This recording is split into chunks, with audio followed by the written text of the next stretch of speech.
I am Brother Muntazir Katab, and with me here today in the studio, we have Brother Mazahir Kareem. Assalamu alaikum. We're back again. We're back After again. how many months? Not that long, just since Ramadan, yeah? Since Ramadan, So it's becoming a little more bit more regular now. Alhamdulillah. With us, we also have Brother Ali. Assalamu alaikum, guys. Good to be back here again. Got some interesting topics lined up today. I'm looking forward to discussing them. Inshallah. And also we have Brother Hassan, a new member to the panel.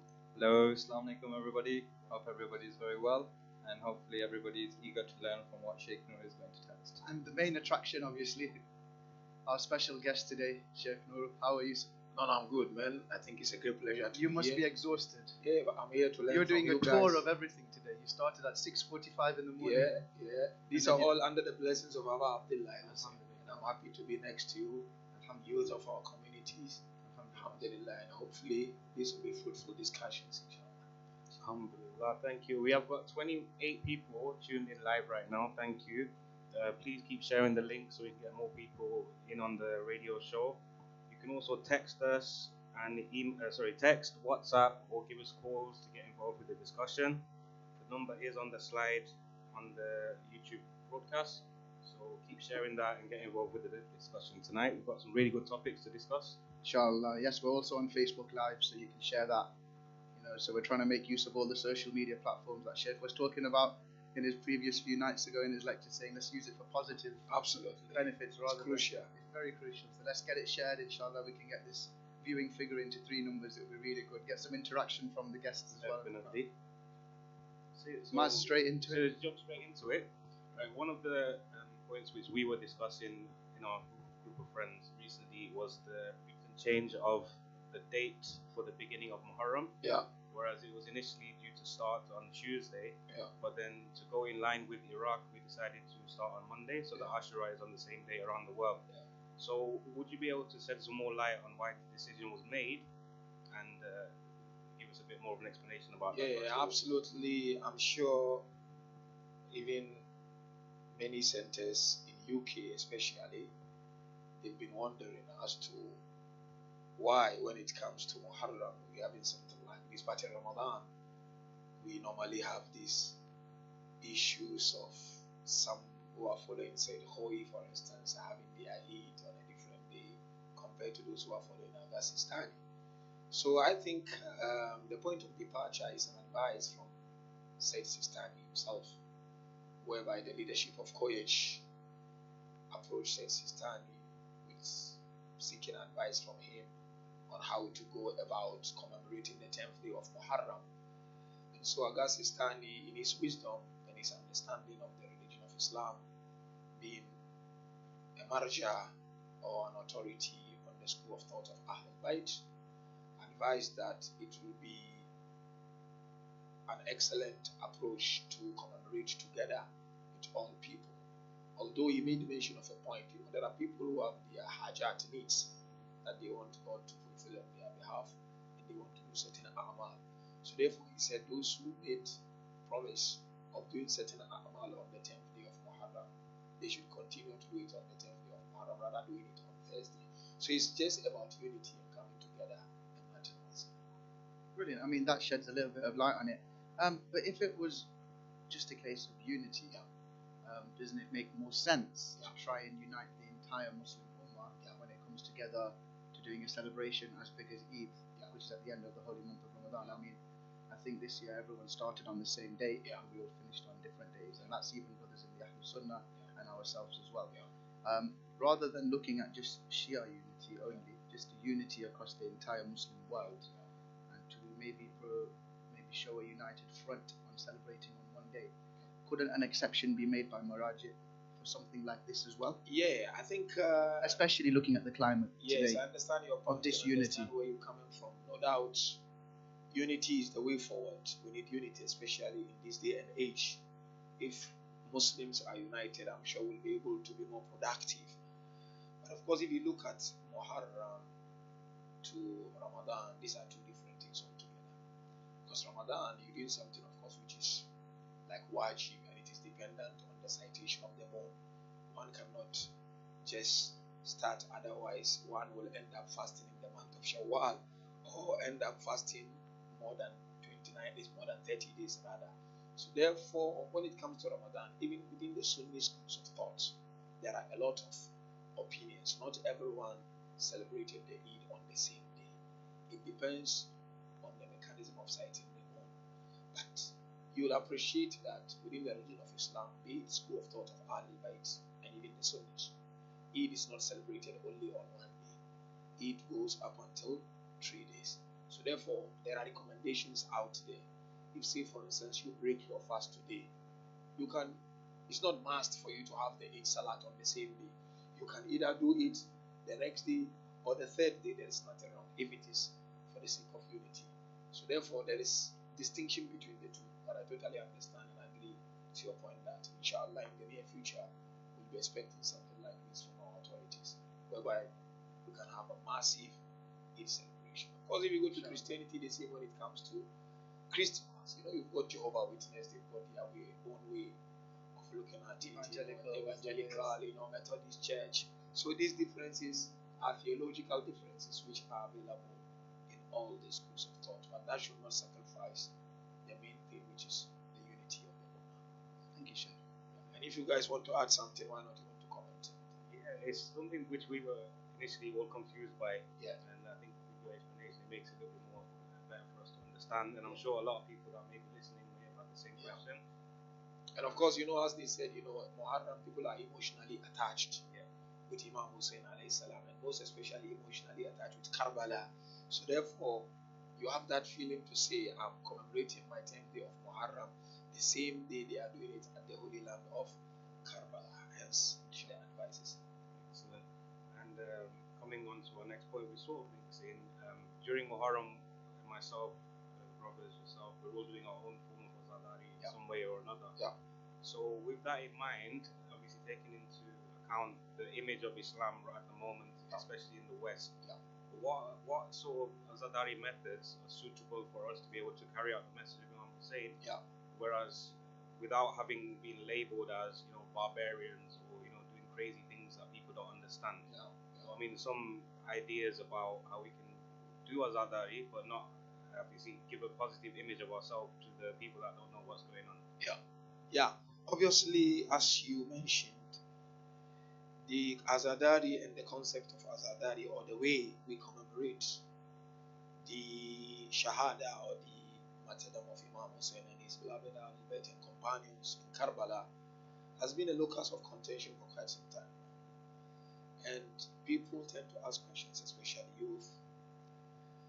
What is the best way of commemorating in this 21st century? Okay? And in this world where we see escalation of the levels of Islamophobia, where Muslims have been labeled a lot, with so many problems and issues that we come across daily. So, when we look at the concept of Azadari within the school of thought of Ahlul Bayt, as we mentioned the other night, there are two forms of Azadari. There is Azadari that is well established, meaning we can trace that type of Azadari from the teachings of Ahlul Bayt. And there are those that we want to trace from the teachings of Ahlul Bayt. So example of those that can be traced, like crying, like wearing blacks, for instance, like mat and beating our chest, for instance. We've got traditions that we can trace them easily. Now, those that are not established, in the sense that it's very difficult to trace them to the teachings of Ahlul Bayt. Are they allowed or are they not allowed? Okay? We have general guiding principles on how to go about it, on how to view them. One of the guiding principles is that, of course, it should be a form of lamentation to show grief, to show sadness, to show that we are sorrowful for whatever happened. But number two, it should not undermine the image of the religion and the image of the school of thought. So if I commemorate in this way or that way, it may daunt the image of the school of thought. And number three, they said it should not be something which is connected to haram, something which is forbidden. Then the question comes here from what you have asked. What is the purpose of Azadari to begin with? I personally believe the purpose of Azadari is to expose the world to the message of Imam Husayn. Because I believe Imam Husayn is not a Muslim general, but it's a universal figure. It's a universal principle. And I think we should not be selfish in keeping Imam Husayn to ourselves. So therefore, there are forms of azadari that I think if we explore more, it will help us to be able to expose people, especially in the West or other part of the world, to the beautiful message of Abba Abdullah. One of them, of course, is blood donation. It's also a form of azadari, blood donation. Because we are doing it because we want to show the world that Imam Husayn stood for human rights. So we donate the blood in the name of Imam Husayn. Number 2 is to have stalls in our cities or at our shopping malls where we hand out pens, having some sayings of Imam Husayn on humanitarian, handing out flowers in the name of Imam. To me, in the West, these are some of the things that we can do to attract people to the message of Abba Abdullah. Or even the Julus, the procession, whereby we can give some powerful messages in the name of Imam Husayn alayhi salam. So therefore, these are some of the things that I think we can do in the West to attract people to the message of Abba Abdullah Husayn. Sheikh, that was brilliant what you explained. Just one question coming. The common question that I seem to get asked is, like when we're talking about matam and stuff like that, is, you know, the brothers from Ahl Sunnah, they come around and say, you're not allowed to harm yourself. And by beating your chest, you're harming yourself, you're bruising yourself, you know, according to Islam, that isn't right. What kind of response can we give out? So at least even some of the youth that are listening to this, they have some sort of, you know, something that they can come around and respond to at least, you know? Absolutely. Obviously, Brother Hassan, people do ask questions of these sorts. Beating your chest is like putting one's hand into distraction. And as you mentioned, some of our Sunni brothers and sisters quote the verse of Quran that Allah says, do not indulge yourselves into distraction, or don't put your hands into distraction. My response to this is, I don't think beating the chest is harming oneself. It's a form of grief or showing one's grief. And that is why I was given an example in one night when I was giving a majlis on this azadari. That when trade unions go out to demonstrate in our cities, demanding for increment in payment of their salaries, or teacher union, or whatever, you see people coming in different forms. Some even paint their faces. Okay? Some crawl, although they can walk properly. They crawl. And some even beat their chest more than the way we are doing. But when you go and ask them as to why are they doing that, they will tell you, no, this is a form of expression to show our grief to what happened. But the good news is that beating the chest is not exclusive. It's not the only way of commemorating the message of Imam Husayn. I tell you, I've been to so many places, especially Africa. There are places where they don't beat the chest. They will sit quietly, listen to the majlis and the poems, and the tears will start to overflow. And after that, everybody must be quiet and leave the mosque. So we ask them how. They say, no, this is how. They don't talk to anyone. Okay? This is how.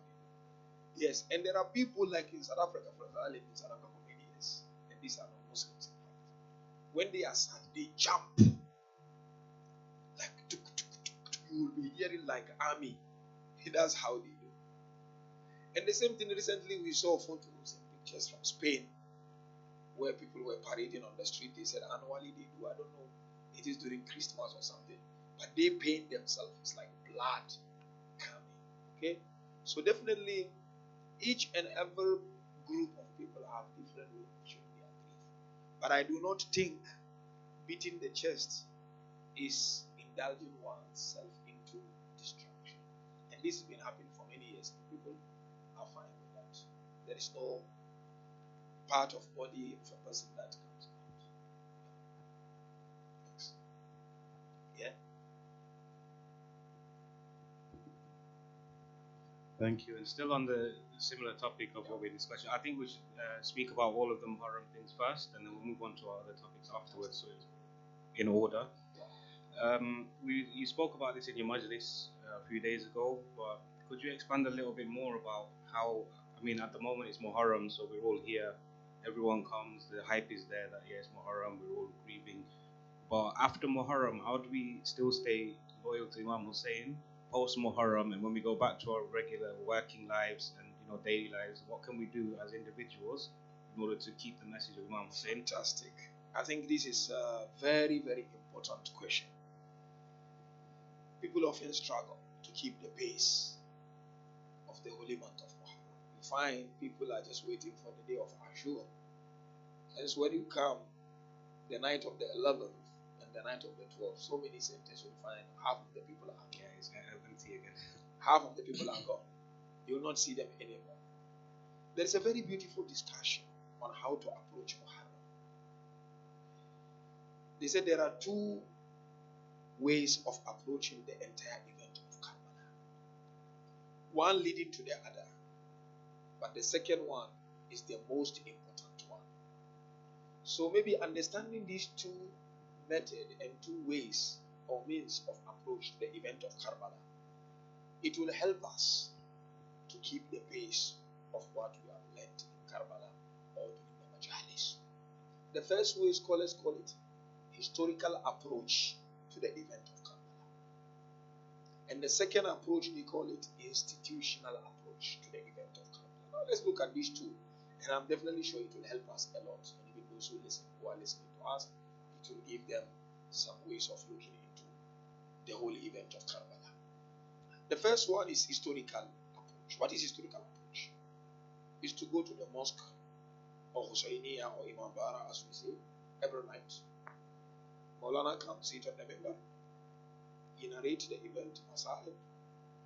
We cry, we make matter, beat our chest, and then we go. That's it. This is historical approach to it. If we limit the event of Karbala to this approach, it will be the same like what we mentioned. But then this leads us to the second approach, which is institutional approach. That we need to understand. Imam Husayn is a functioning institution in the life of every individual. Meaning, Imam Husayn is not only here in the Mawla, he has to be everywhere in our lives. Yani, when I come and I attend this majalis of 12 night, for instance, or Arba'in, what is expected of us is to ask myself, what am I taking out of this majlis to begin working on it throughout the year until next year? So therefore, it is highly recommended during these 12 nights, every night when you go pick up something to say, I'm going to keep working on this until next year. And that is why, if you remember, I mentioned some points some other night. But number one, we need to start thinking of how are we going to conduct a strong play of Karbala, play at a big theater in our cities, whereby we can even get non-Muslims. We write the transcripts, we teach them, so we can keep busy with this up until next year. That will keep reminding us of Husayn. We can also think of having Husayni endowment, which they call Waqf. How can we come together as youth, as community, to establish a big endowment in the name of Abba Abdullah? And now, alhamdulillah, we have Husayn, which keeps us busy throughout the year. But then definitely, you as an individual, you need to say, I've picked up 1, 2, 3 in this majlis, and I'm going to start working on them up until next year. Excellent, thank you. So Sheikh, I was just thinking about this over the last couple of days. So I know in regards to Karbala, I'm not doubting anything that happened. Yeah. And I know there was that place where Bibi Zainab saw everything. Yeah. But what I'm thinking about is the individual conversations. Like we hear in the past when he was at the River Furat, had that individual conversation with himself about his soul and his talking soul. Yeah. But who wrote that down? Excellent. Because if we're saying it's a conversation he had on his own, and that was just between him and God, Yeah. who wrote that down for us to see in the future? That's a very good question. This is an excellent question. You see, all that happened in Karbala to begin with are compiled and they are called Maktal. Maybe you heard of Maktal. The eulogies. So now the question is, who reported this to us? So I'm going to give you the chronological order of how we got all these reports. You know, the enemies, Banu Umayyah, Yazid, they employed a person by the name Hamid ibn Muslim. I don't know whether you heard of this name. And his responsibility is, you're not going to attack, you're not going to participate in anything. You'll be in the middle of the battlefield, you'll be defended. And just reports. Follow every character. So now, like Hazrat Abbas, a big character. And when Abbas was talking, he was not just talking quietly. Most of the time, the person will be there and will be talking. And sometimes they will be talking, wanting Imam Husayn to hear what they were saying. So the first narrator is Hamid ibn Muslim. Sometimes, no, the person will say something and will go back and inform Abba Abdullah. When I was in this situation, this is what I did. Because everybody would want approval from Husayn alayhi salam. So the first narrator is Hamid ibn Muslim. Because yes, many a time people ask, where did you get this Masaib from? Although I agree, sometimes there are exaggeration also, by the way. Sometimes there are exaggeration just to make people cry, you understand. But Hamid ibn Muslim is the first narrator. That is why I give an example. Maybe you heard this before. And you will hear it, inshallah, in the nights to come. Shame Gariba, that night. You remember very well, we are told Bibi Sakina, when she went out, when her clothes was burning from behind, she met someone. And she said to that person, can I ask you some questions? First question she asked him, have you read the verse of Quran? When someone asks you, you don't deny giving? He said, yes. What do you mean, oh younger? And he said, no, can you show me the direction of Karbala? And then she asked him, have you read that don't scold at an orphan, don't shout at an orphan? He said, yes. What do you mean? He said, no, I am the yatima of Abba Abdullah. This is Hamid ibn Muslim. He was not, he told to Sakina, I'm neither with you nor with the enemies. But Yazid was the one who tasked him. That's number one. Two, when Mukhtar began to revenge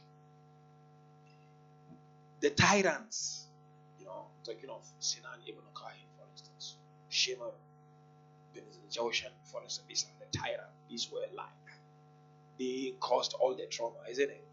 So when Mukhtar was revenging, he asked each and every one of them, what did you do on the 10th day of Muharram? And what did you see? And what did you hear? So they would tell Mukhtar, I heard this, and that were all compiled also, and we received it. And of course, Mukhtar himself helped us, but then you have Bibi Zainab alayhi salam. The main narrator is Bibi Zainab alayhi salam, and Imam al-Baqir, and Imam Zain al-Abidin. So all that you hear, we got it from these people that I've just mentioned. And any conversation between the person and himself, the person will either go back and inform Abba Abdullah alayhi salam, or the person would do it loudly to such an extent that this Hamid ibn Muslim would hear and he would report it. And that is why you find each and every one of them, except few like Qasim we mentioned tonight, before they would die, Abba Abdullah would rush to the body and there will be that conversation between them and Imam Husayn. That was that last moment where they would tell Husayn, when I went to the water, tell my mom I didn't drink the water because I know there will be no one for her. She would not have the water to drink. So this is how we got the message of Karbala. And that's a very good question. I like that. Thank you very much. I would just like to remind our 40 plus listeners that you can get in touch with us here live today. We can put you on the air. You can send some questions in if you have anything in regards to what Sheikh has said today. Yeah, keep involved with the discussions here. I have received one text question. It's not related to our topic that we're discussing at the moment, but it's quite important as one of our subtopics tonight was about the hijab ban and burqa bands. So we'll start with the question and then we'll go into further discussion about that topic. Okay, so Assalamu alaikum. I hope you're well. My question is, if you don't wear hijab, does it count as you are not loving the Ahlul Bayt? Will your love for them not be counted on the Day of Judgment?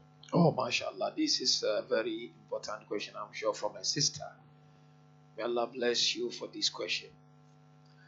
You know, Islam, or the school of thought of Ahlul Bayt, goes with the saying that it goes according to your understanding, according to your reading, according to your conviction. And the Quran always reminds us, if you do not know, you should ask. If something is not clear, don't just sit and say, look, I do not understand, I'm going to follow my whim or selfish interest. So now the question is, if I do not wear hijab, what is my position in the eye of Ahlul Bayt alayhi salam?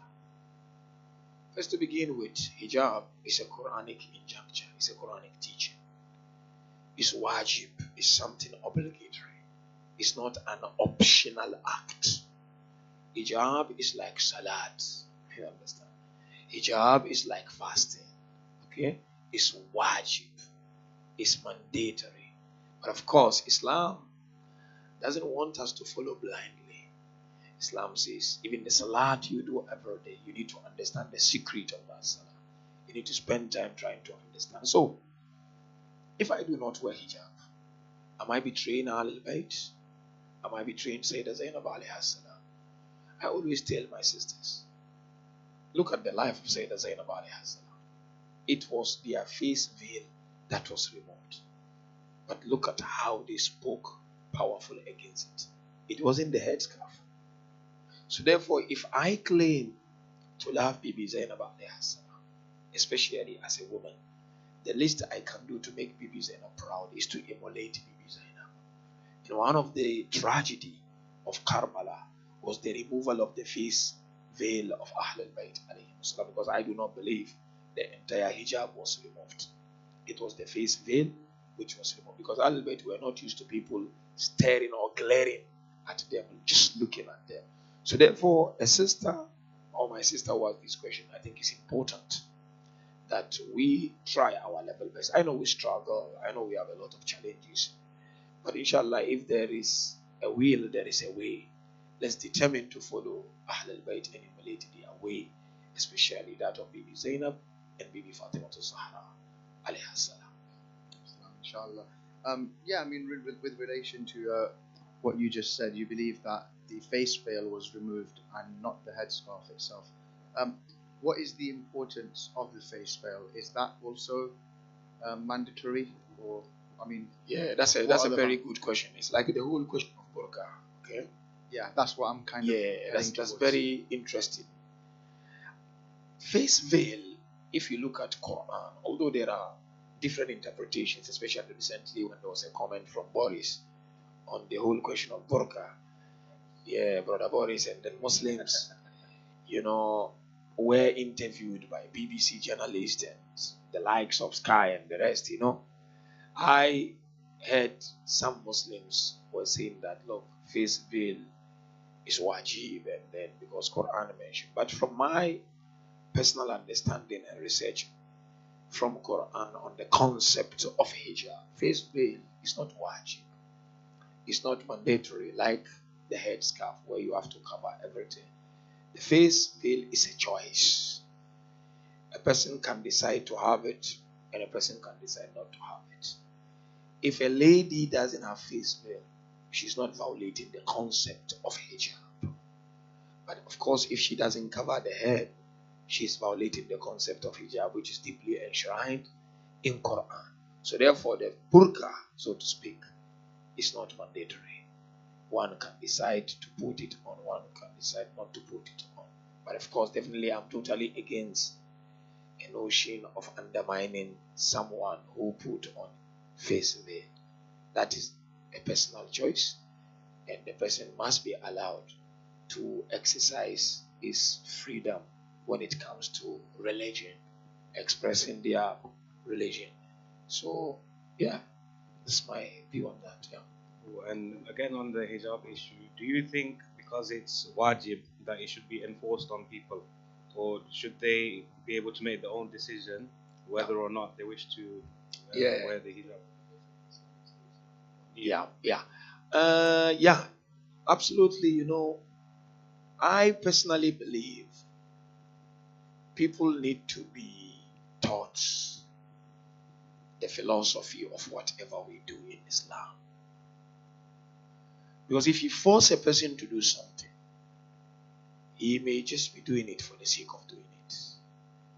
But if you teach a person the reason, the philosophy, then the person will love to do it. Let people love doing things, not because they are made to be scared that if we do not do it, we will end up into this. And it's like upbringing of our children. The same thing. You want your child to start praying. You don't force the child to pray. What you do, you dialogue with the child. You discuss the concept of Salah. You discuss the secret of Salah. So therefore, I do not support the notion of forcing things on people, but rather educate them on it. Let them understand. And of course, as individuals, we should know that we have responsibilities. It is between us and Allah subhanahu wa ta'ala.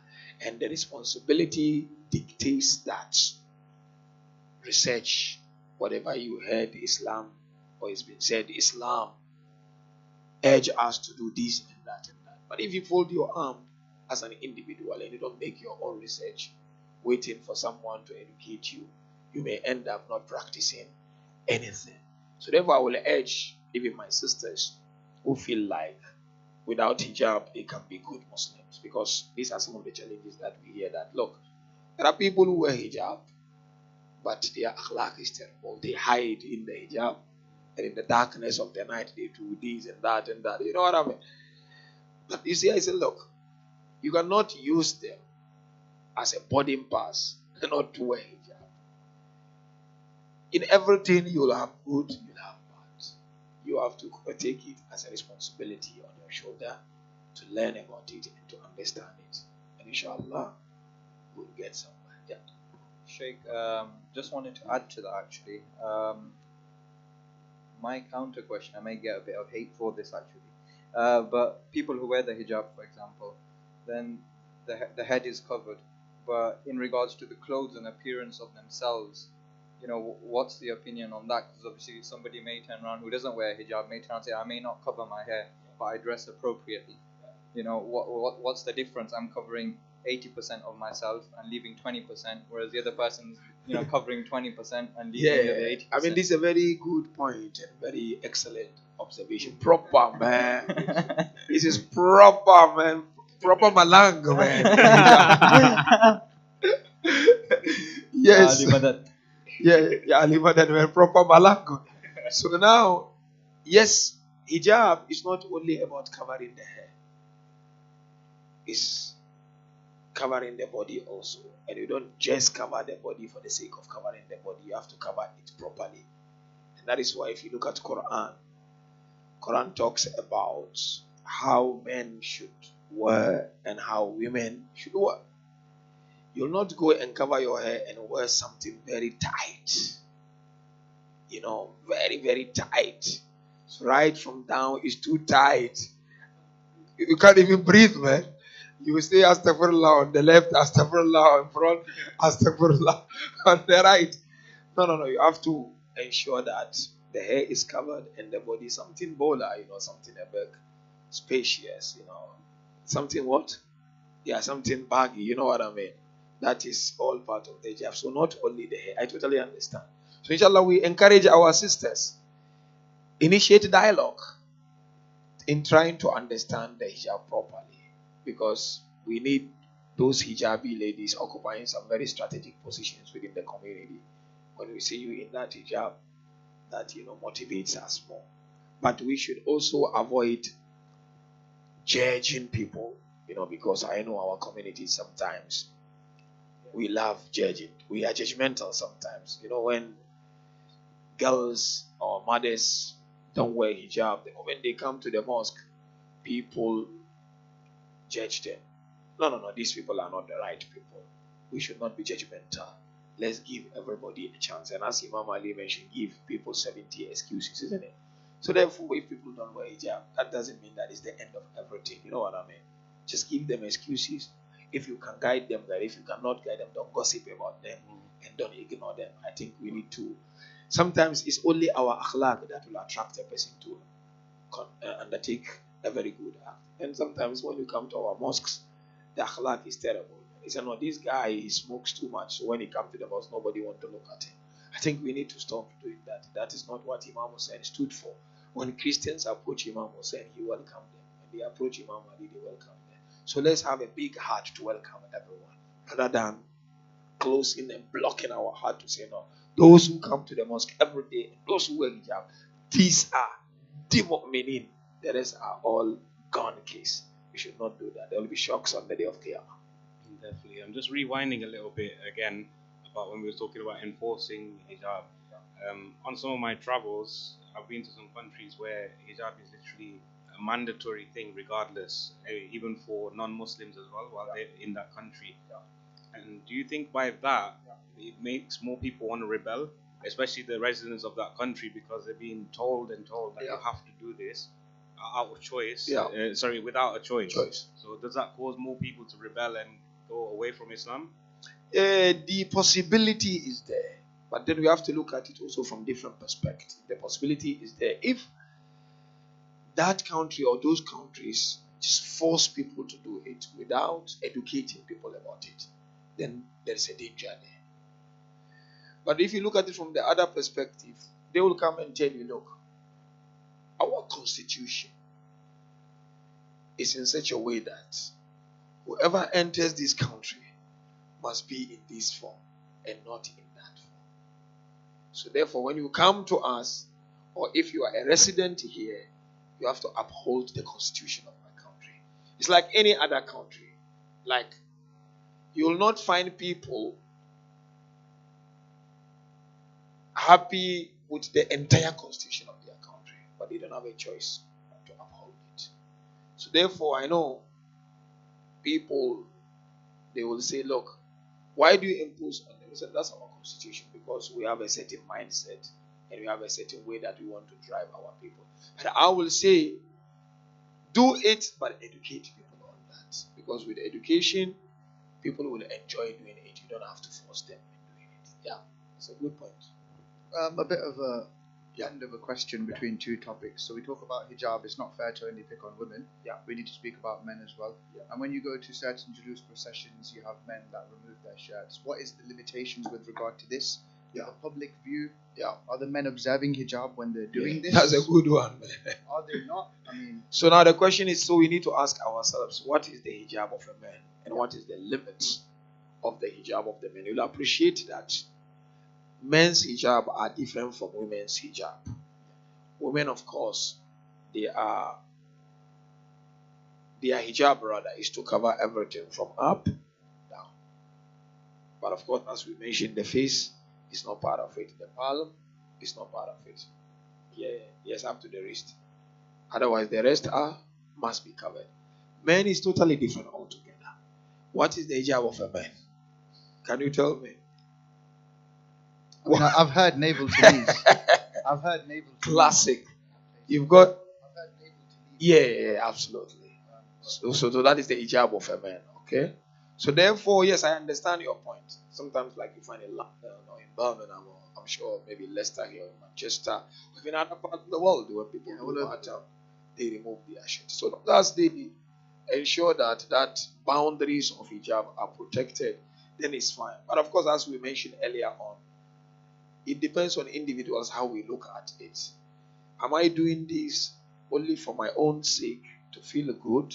Or no, am I doing this to attract people to the beautiful message of Abba Abdullah Husayn? Thank you. Thank you. MashaAllah, very interesting. Just had another text come through with a question. Yeah. So we have got listeners there. Let us know. You've got listeners. We've got, yeah.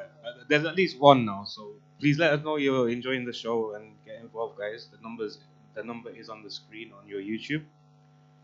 So the questions come through In Dua al-Qamar, No. there's a lot of cursing and bad wishes given to the one that's hurt you. Yes. But surely the Prophet's teaching was to forgive, Yes. pray, and have mercy on your enemy. No doubt. So, could you please explain that in more detail? Very important. Very good. This is a very good question. So it's like Dua al-Qamar, you come Dua al-Qamar, Ziyarat Ashura, for instance, and we have, of course, Ziyaratul Jami'a al-Kabira, also for Ahlul Bayt alayhi salam and Aba Abdullah.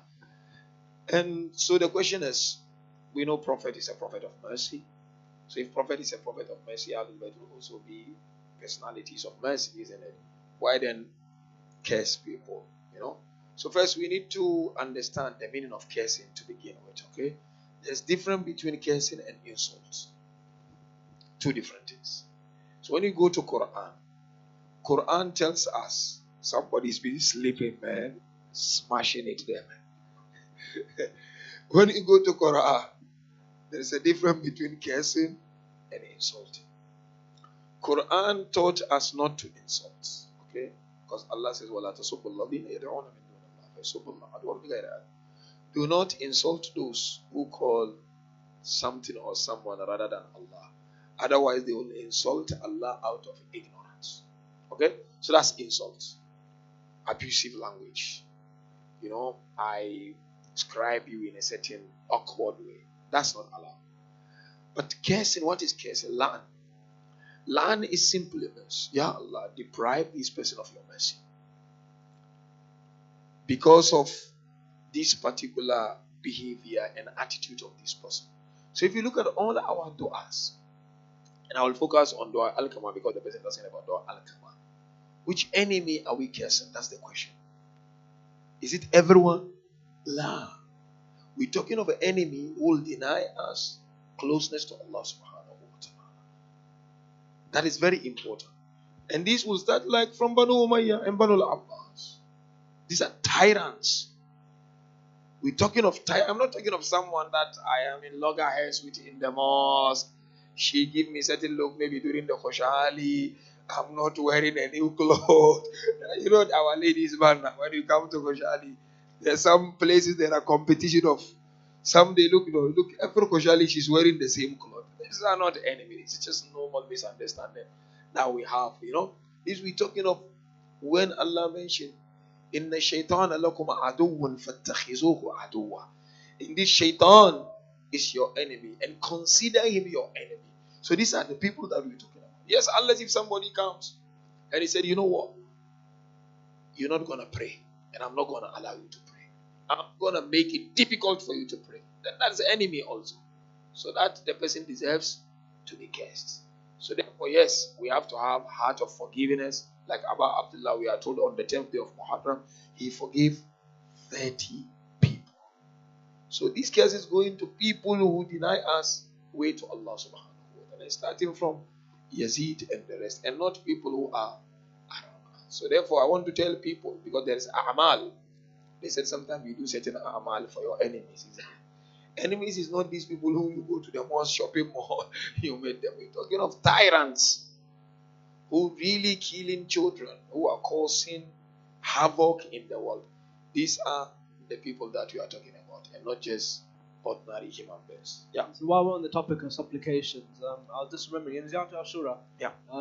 It says curse on the first, the second, the third, and the fourth. Yeah. Who are these four? Very good. So of course there is a lot of misunderstanding amongst people. Many people now over Billah, they are, when you say first, second, they are thinking of the first Khalifa, second Khalifa, third. This is not true. Here, when we say curse the first, we are not talking of the first Khalifa. First Khalifa is Abu Bakr, isn't it? Second Khalifa is Omar. Third is Uthman.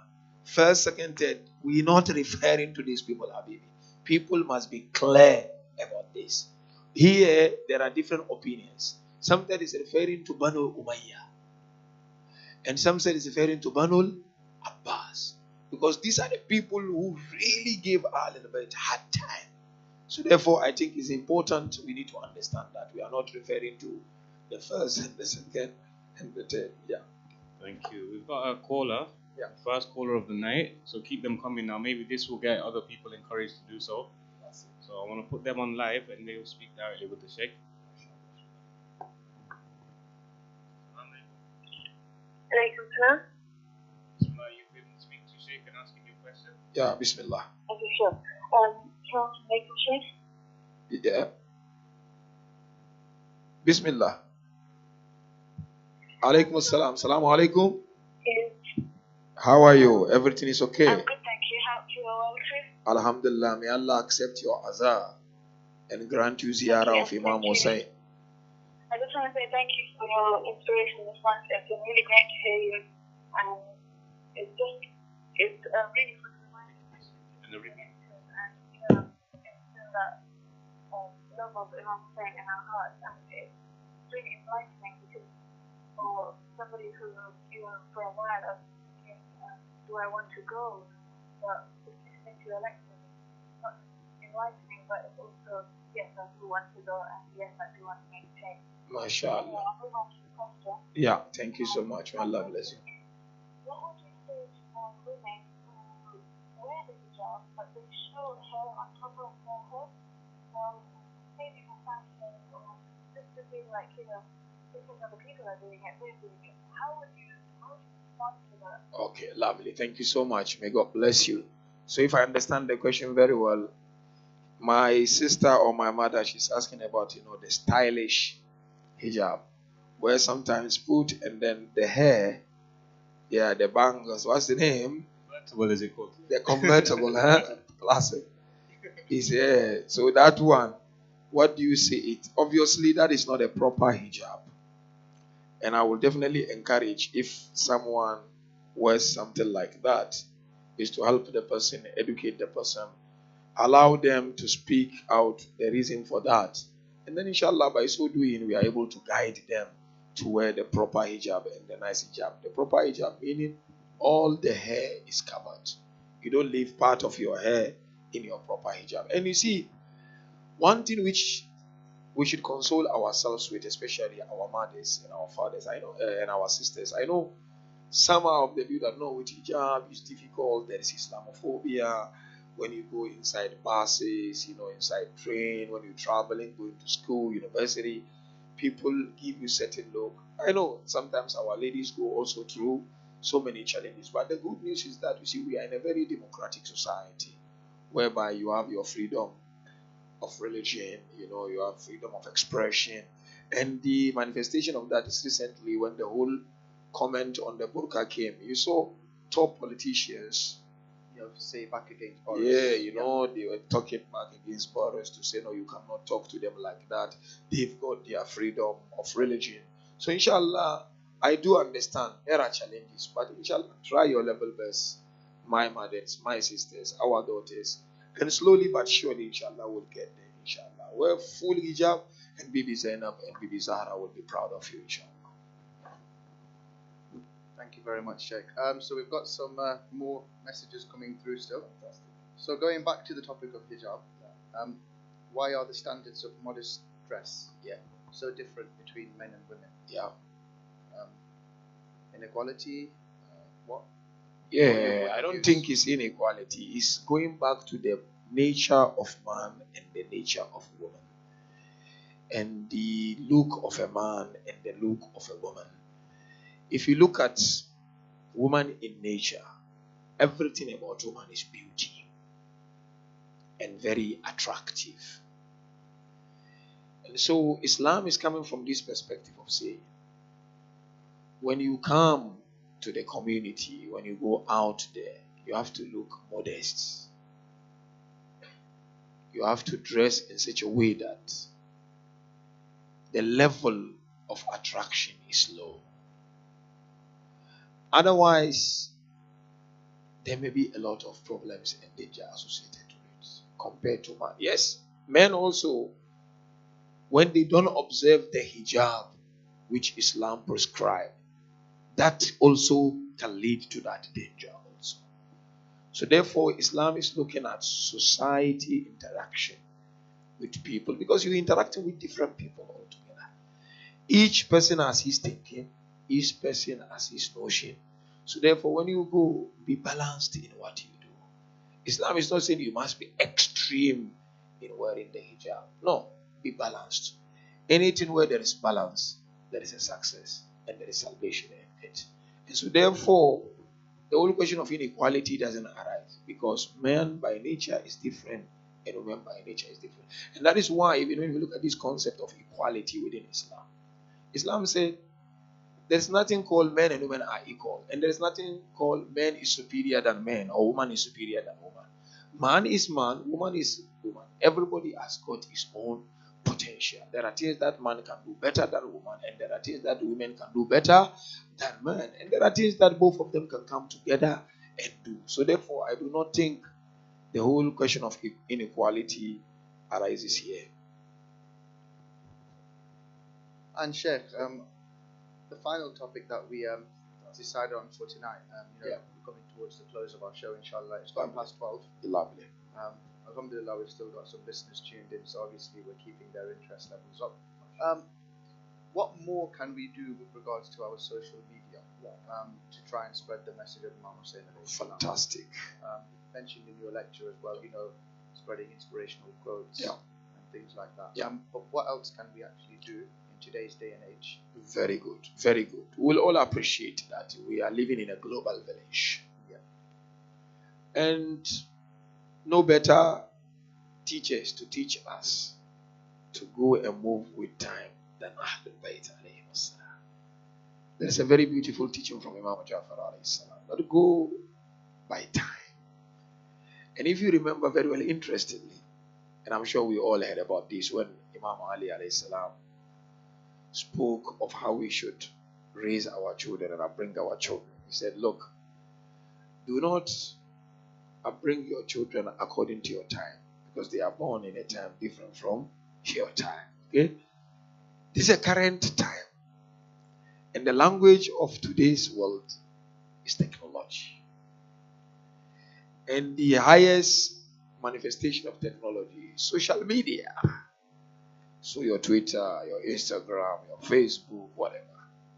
So the destiny call for action in using social media in the best possible way to attract people to the message of Ahlul Bayt.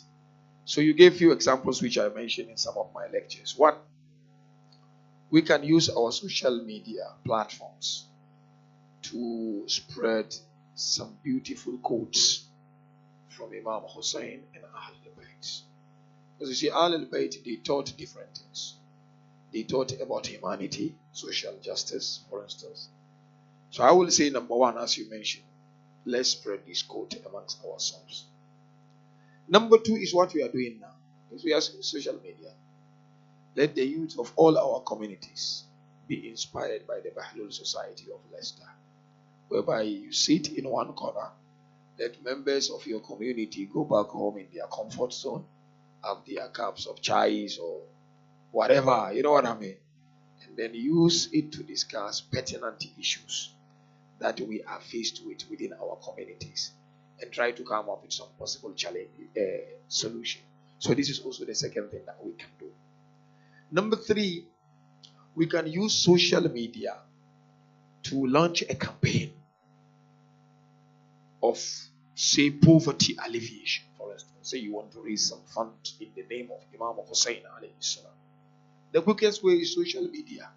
You launch that campaign, hashtag poverty alleviation in the name of Imam Husayn alayhi salam. Spread the message. Within a twinkle of an eye, it will reach all parts of the world. This is also, so we can launch campaign, serious campaign on social media. In addition to that, this should not be only scholars who are doing this. In fact, sometimes when youth take over, it becomes more appealing sometimes than even the scholars do. What am I talking about? Anything that you are inspired by through Imam Husayn, you can record a video of a second or 2 or 5 seconds through your social media and post it. It will go viral within a short space of time and people will take it seriously. No. If God has blessed you with some form of knowledge, here I'm not talking of only Islamic knowledge, any form of knowledge, something that you think it can be beneficial to people and it can be taught online, use social media, teach people. That will be something that you are volunteering. So there are so many things that we can do. And there is one thing which I always urge Muslims. You see, we can launch cleaning up exercise, for instance. You know, we have people who, local council, they come, they take our rubbishes, they do them. So we can say, no, we're going to launch something online, whereby from this particular road to that particular road in Leicester, we're launching a campaign of clean up exercise in the name of Abba Abdullah. Say, non-Muslims will participate, they will come. So therefore, there are so many things that we can do through social media, rather than sometimes spending hours on our social media platform. And if you ask yourself after many hours, what have I gained out of it? You realize it's zero. And therefore, I encourage Shias, especially lovers and followers of Ahlul Bayt. We are still in the early days and early night of Muharram, up until Arba'in. I want to see us making good use of our social media. Let's paint it with the name of Husayn. Inshallah, inshallah. Sheikh, what would you say for youth who are thinking to get involved in the community, but they haven't quite yet mustered the courage to take the step? Lovely. What can we do to try and get them involved as well? So next time, we've got some youngsters, presenting as well. MashaAllah, MashaAllah. This is very, very important. I know for a fact that there are so many youth of our communities across the globe who have this wish of being actively involved within the projects or the activities of our communities, but for whatever reason, they don't come. So first, let's look at some of the possible reasons as to why some of the youth don't feel inspired and don't feel encouraged to be actively involved in our communities. One is red tapes. Red tapes. Some communities, I don't know of Leicester, how it is. But some communities, there are so many red tapes. When you want to do something, the proceedings is like going to heaven, man. It's like applying for mortgage. You go sit there with the banker, application form, how many people in your family, how much money do you get, how much do you spend? You know what I mean? It's like I always tell people, like when you want to get married as a boy, sometimes your father-in-law to be will call you and have that long hours chat. He wants to know how much you get, So red tapes can really be a discouragement for some of the youth to be part of the community. Another possible reason as to why the youth are not inspired to get involved is judgment. We often judge people. People will come and say, you were young here, and now you want to come and tell us. So they get to say, you know what, let him go sit in the majlis. After majlis, I go my way. I don't want to be involved in anything. And the last one, of course, which of course should not be, but possible reason, is maybe lack of appreciation of what people do. Because it's the nature of insan that when he does something, he say thank you at least. It doesn't take anything to say thank you. That will bring the person.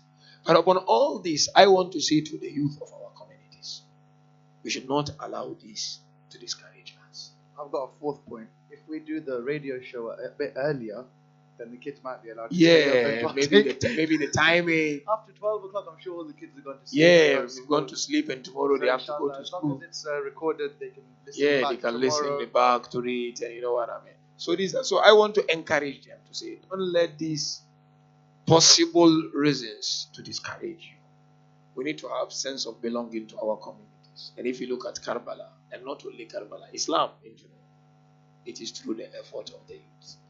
And suffice to say, our Prophet mentioned, Allah sent me with this religion to warn and give good news. But when I came, the older generation went against me, and the youth stood by me. And this religion grew through youth. I mean, our beloved Imam Ali, how old was he when he was next to the Holy Prophet of Islam? Karbala, the same majority were youth. So therefore, we need youth to get involved. With you, we can get far. Our parents, they've done well. They established the community for us. They built it. It is now on the shoulder of the youth to take it to the next level, inshallah. Excellent. Getting late as we were looking at the clocks. It's been a brilliant hour, and I would love to say thank you to Sheikh for giving us your time and joining us tonight. I hope all the people that tuned in took something positive away from this, and otherwise, obviously, whoever's going to tune in the week, because I'm sure they will, they hopefully get to take something positive away as well. So we'll call that the end of our show tonight, and it's been good to be back again, and wish you all good office and Assalamu alaikum wa rahmatullahi wa barakatuh.